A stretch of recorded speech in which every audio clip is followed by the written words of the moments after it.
A couple of weeks ago, I was at the ICMC conference. And one thing about me as a speaker, I don't only speak, but I listen. I listen to other speakers. And there's one sister, a convert, Morales, born in Mexico.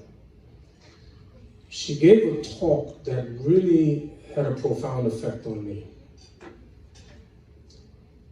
She teaches new Muslims. She said 70% of the new Muslims leave Islam. My first impulse was to say, how you know that? Where you get that information?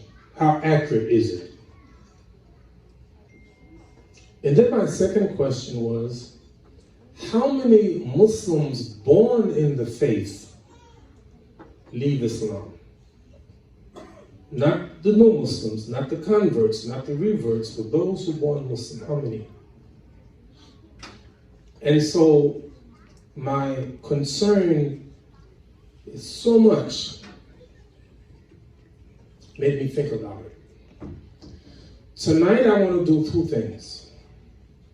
Number one, give a compelling reason why we should give $500,000 for this project. That's number one. That's what I'm going to do.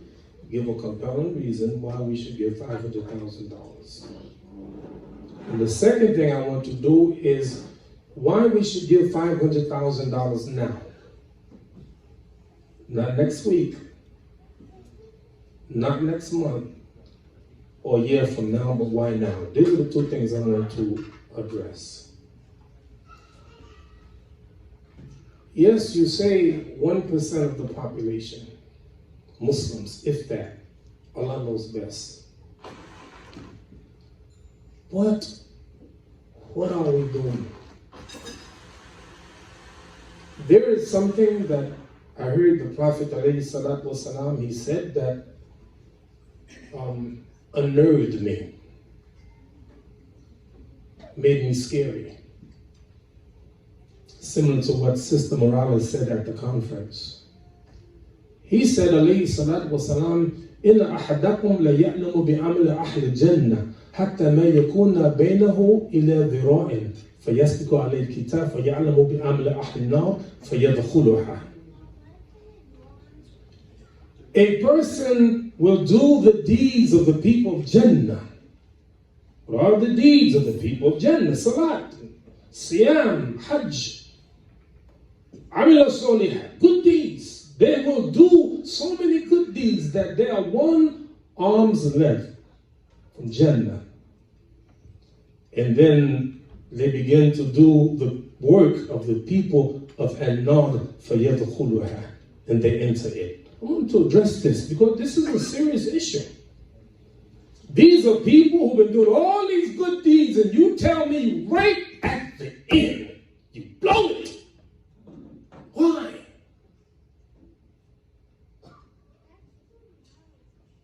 So the Prophet ﷺ said, you will follow those who came before you, shibran bi shibran, step by step, inch by inch, so that if they crawled in the hole of a lizard, you follow right behind them.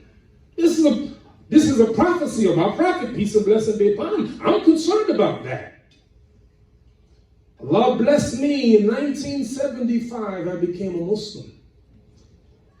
And for 6 years before that, I called myself Muslim. And I never made one salat. I prayed, but I didn't make salat. A man came to the Prophet, peace and blessing be upon him, in the masjid, and the Prophet, very observant, he's always looking. And the man made prayer and came to the Prophet ﷺ and said, Assalamu alaikum ya Rasulullah. He said, Wa alaikum assalam, farjit fasalli, fa innaka lam tusalli. Go back and pray, for you have not prayed. So the man, he goes back and prays. He said, Assalamu alaikum ya Rasulullah, wa alaikum assalam, farjit fasalli, fa innaka lam tusalli. Go back and pray. And the third time, the same thing, and the man said, Ya Rasulullah, I know no prayer better than this. Teach me how to pray. I said to you, for 6 years, I called myself Muslim. For 12 years, Malcolm X, Al-Hajj, Malik, Shabazz called himself Muslim. And in 1964, he goes to Mecca, and he says, look at the autobiography of Malcolm X. He said, I didn't even know how to pray, so I mimicked the people around me, and I did what they did. The Prophet said, pray as you see me pray. For 6 years, I fasted every year, but not in Ramadan. Not Shahr Ramadan. I fasted, but not Shahr Ramadan. In 1975, Allah blessed me. He guided me to Islam. Alhamdulillah, since 1975, Allah has blessed me. I made 47 years in a row fasting Shahr Ramadan. Over 85,000 salats I made, alhamdulillah. But I want to see them on Yom Al-Qiyamah. I don't want them to be taken away from me. A few years ago in Washington, D.C., the Reagan Airport, U.S. Air, happened to be the month of Ramadan, and I'm sitting down reading my Quran, and a man comes next to me and said, excuse me, sir, is that the Quran you're reading? I said, yes, sir. He said, I used to read the Quran. He said, is this the month of Ramadan? I said, yes, sir. Are you fasting? I said, yes. He said, I used to fast. And then he said, I used to be a Muslim. So then I closed my Quran and I engaged him because I said, you know what? This man want to talk. I said, what happened? He said, I got angry at Allah. You got angry at Allah? So I'm talking to him, preaching to him. And then I hear the announcement that my flight is about to board. So I got up and said, I'm sorry, so I got to go now. My plane is about to leave. He said, I work in this airport, and that plane can't go until I tell it to go. Sit down. I said, yes, sir. But why did I sit down? Because I felt that he needed. Maybe a word from me can bring him back to the fold of Islam. So why am I saying all of this? Allah subhanahu wa ta'ala warned us, لَا تَكُونُوا كَالَّذِينَ نَسُوا اللَّهَ فَأَنْسَاهُمْ أَنفُسَهُمْ. Do not be like those who forgot Allah, therefore Allah made them to forget themselves. I wrote this down for you. I want you to see what's going on around the world. I was in Norway a few years ago. For the first time in the history of Norway, there are more atheists than Christians. I want you to take a look around the world, what's going on. If you look around the world and see what's going on, you'll be alarmed, you're scared, you're nervous. You're nervous about yourself, you're nervous about your children, you're nervous about your country, nervous about the world. Listen to this. This is what I'm going to give you now is a couple of years old. So it's more now than what I'm giving you. Sweden, there are now 4,515,000 atheists. 46% of the population atheists. Netherlands, 6,769,000 atheists. 40% of the population atheists. United Kingdom, 25,920,000 atheists. United Kingdom, 40% of the population atheists. Germany, 30,855,000 atheists, 38% of the population atheists. Japan, 58,346,000 atheists, 46% of the population atheists. China, 1,029,000,000 atheists, 75% of the population atheists. How many of you heard of Harvard? University of Harvard. One of the most prestigious universities in the world. Harvard University. You know, we have chaplains in this country. The difference between a chaplain, an imam, a priest, a minister, a rabbi, the difference is imam over a masjid, rabbi over a synagogue, a minister over a church. But these chaplains are over institutions. So you have them in the police and the army, you have them in colleges and universities. What I'm about to tell you, you're not going to believe me. You're going to say, Imam, I'm going to fact check you because that can't be true. Harvard has more than 40 chaplains. The head chaplain of Harvard is an atheist. Just think about that for a minute. A child is coming seeking guidance from the chaplain, and the chaplain himself is an atheist. If you don't believe me, his name is Greg Epstein. Check it out. What's going on in the world? People have forgotten about Allah, and therefore Allah has caused them to forget themselves. Even in this country, you go around. The biggest masjid in Patterson, New Jersey, Sheikh Katanani, I know him, he's a good friend of mine. They bought this masjid, they bought it from a synagogue. It used to be a synagogue, became a masjid. All over the country, you see churches and synagogues. I can give you lists all day long about what happened. Why should we be alarmed? Because he, alayhi salatu wasalam, said, you will follow. You're going to do the same thing. And I want to remind you of something. Sometimes you forget. They, the people that I mentioned, used to be us.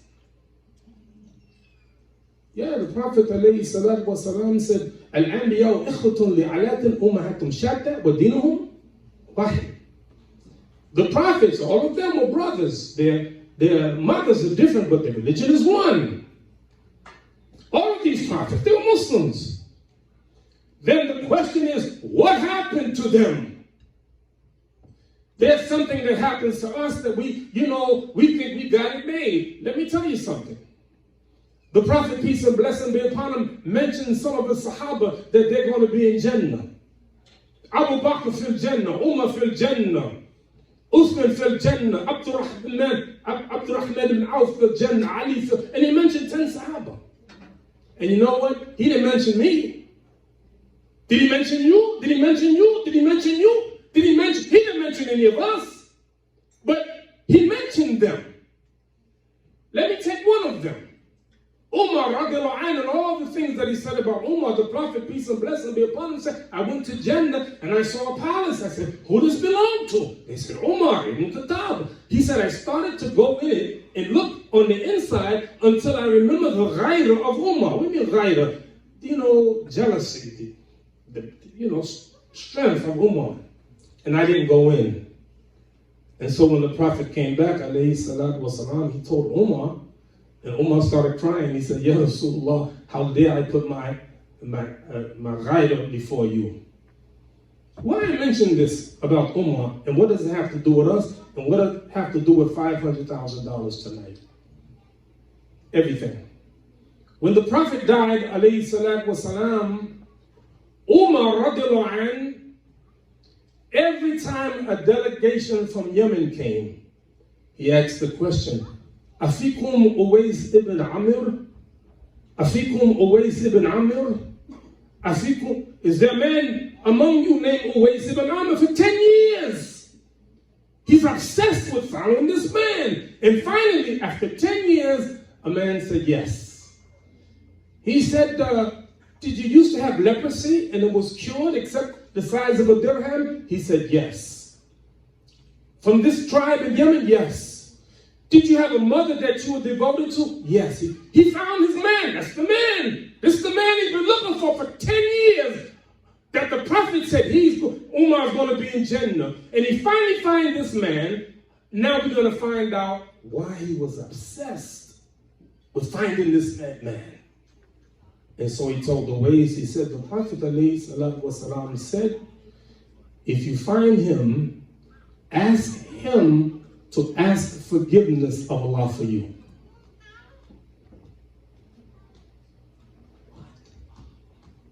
Umar, he got Jannah made.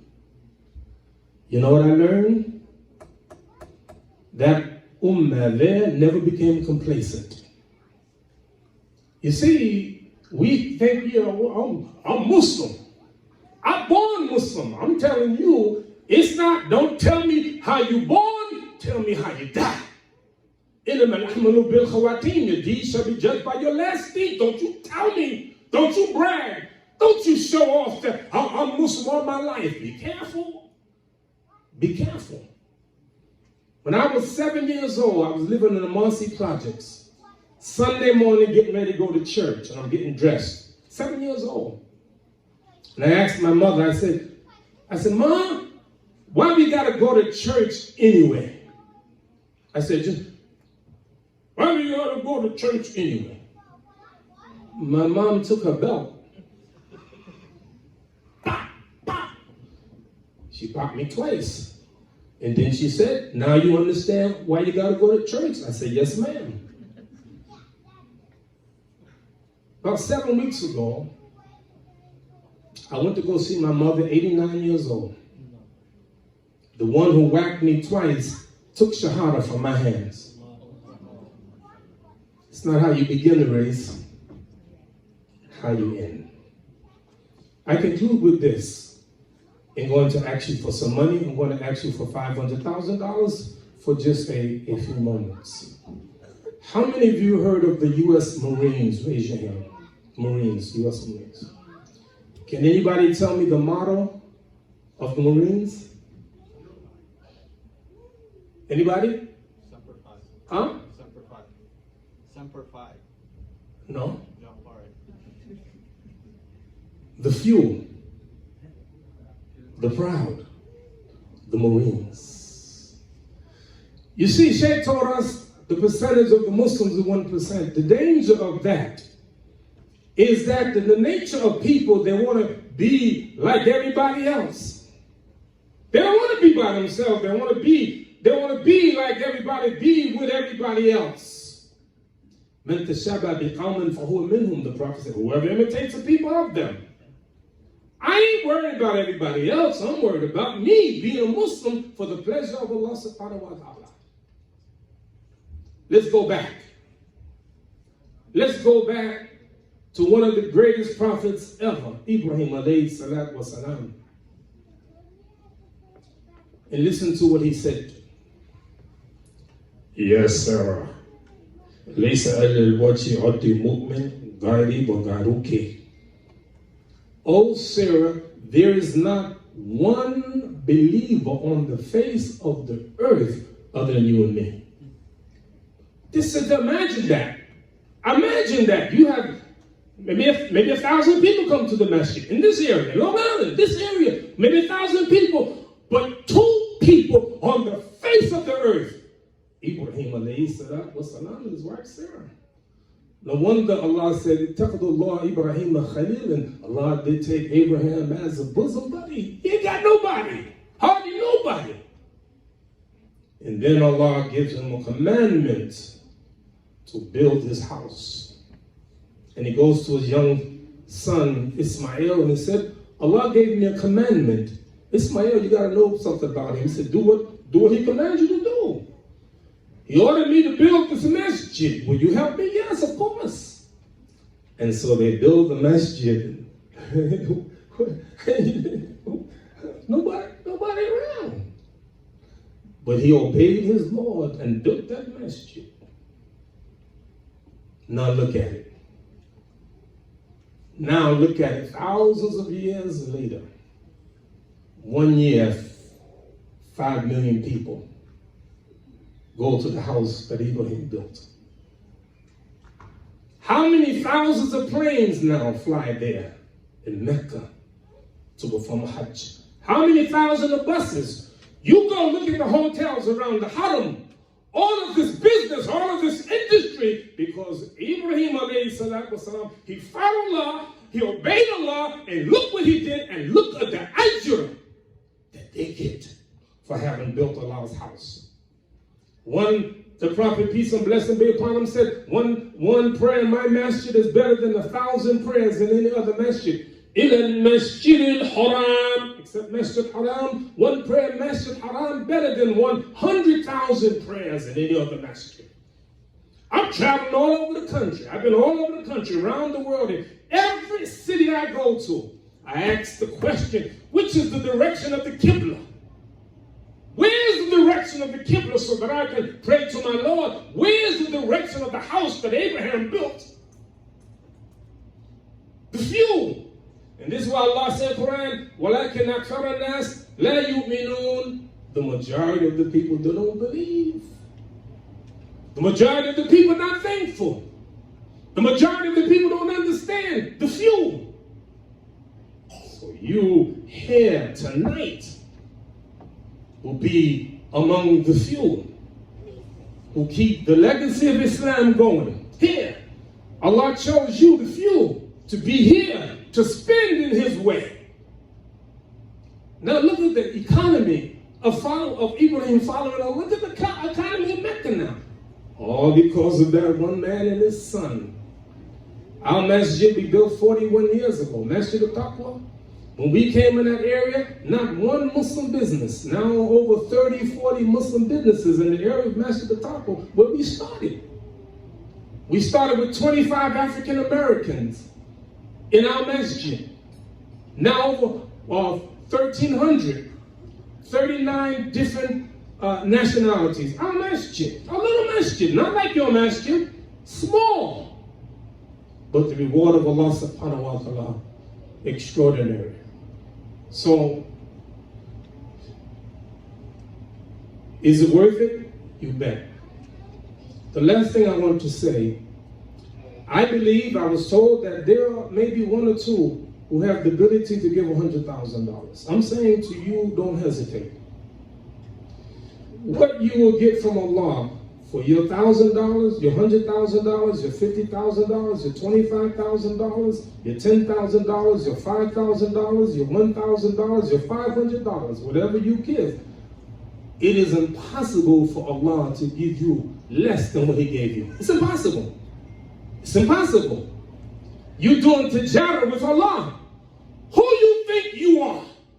Your little bit of money whom Allah gave you, when did He give it to you? Allah is they call him a manager. What do you call that manager that's on top of everything?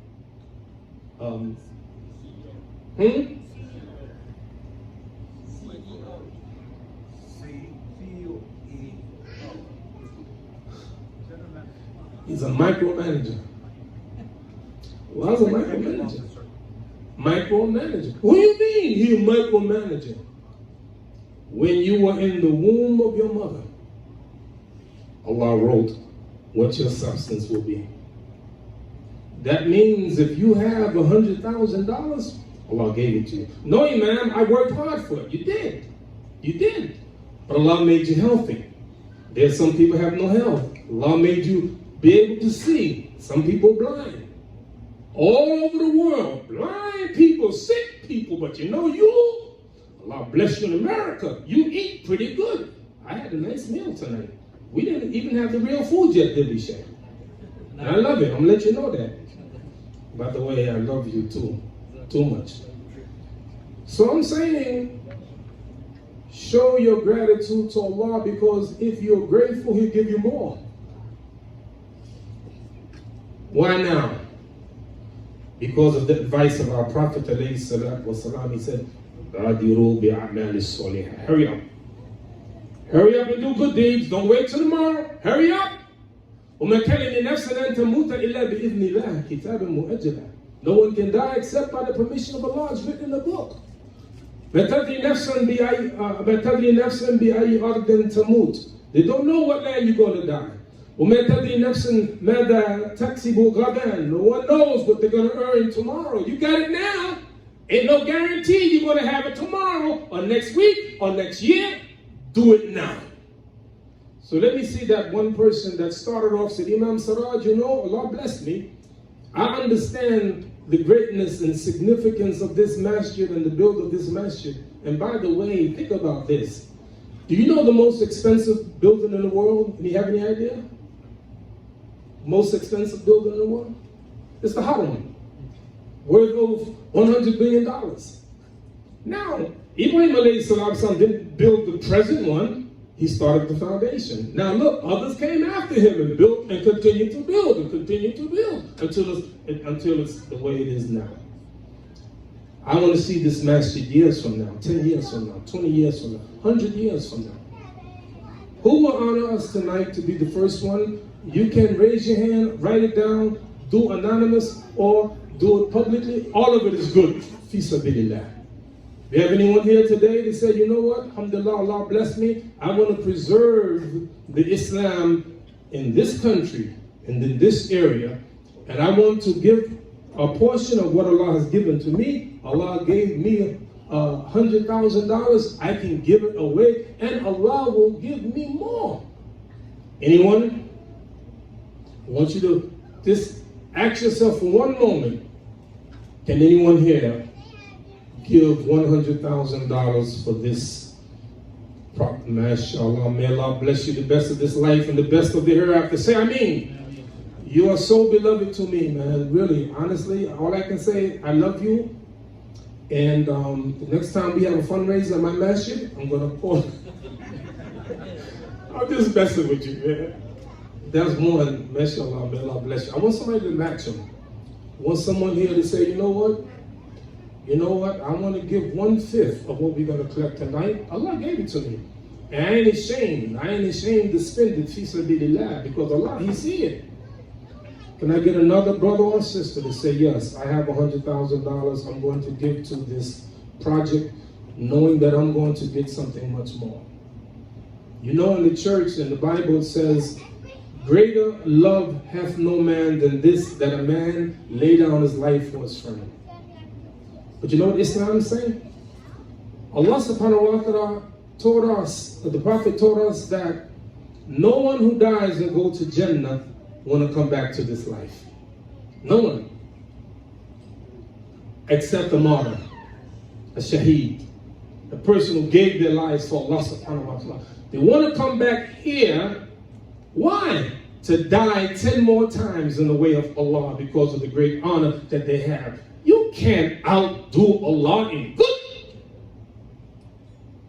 So, Allah gonna pay you back. Who'll be the second one? 100,000? Fi sabilillah. I encourage you, hurry up and do good deeds. You know why? You know why you have to hurry up? Because Shaitan is our enemy. He's our enemy. He will stop you from giving and then make you do something haram with it. Did you know cigarettes are haram? Did you know that?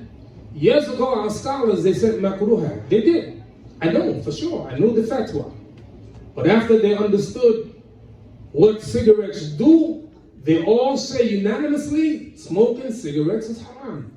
Let me give you a fact in case you didn't know it. According to the World Health Organization, they say by the end of the 21st century, 1 billion people would have died as a result of smoking cigarettes. Don't smoke, don't drink, don't do the haram. Allah bless you with long life. Last call, $100,000. Alhamdulillah. May Allah subhanahu wa ta'ala bless you. My beloved brother, may Allah bless you. You have no idea what your contribution means to me. Number two, $50,000. Again, you know, this community is blessed. It's blessed with Allah, blessed with good imams, good knowledgeable people, shuyukh, Imam, all of that. In addition, blessed with people who have resources. How about $50,000? If there's 1, 2, 3, 4 of you who have $50,000 and want to see your ajr from Allah subhanahu wa ta'ala, let me know now. You know, brothers and sisters, if you look at hadith tradition, you see that sometimes the Prophet, peace and blessing be upon him, give us extremes. Let me give you one example. The person least punished in the hereafter will be asked by Allah on Yawm al-Qiyamah, If you had all the wealth of the world, would you ransom yourself to get out of this? What do you think the answer is? Of course. He ain't asking for everything in the world. Everything. Just to get out of that. How many afford $50,000? Any brothers or sisters who Allah has blessed, Ahlul Duthur, whom the companions complain that they're getting all the reward? Man, we want some of the reward. They pray like we pray. They fast like we fast, but they have excess wealth. Anyone 50,000?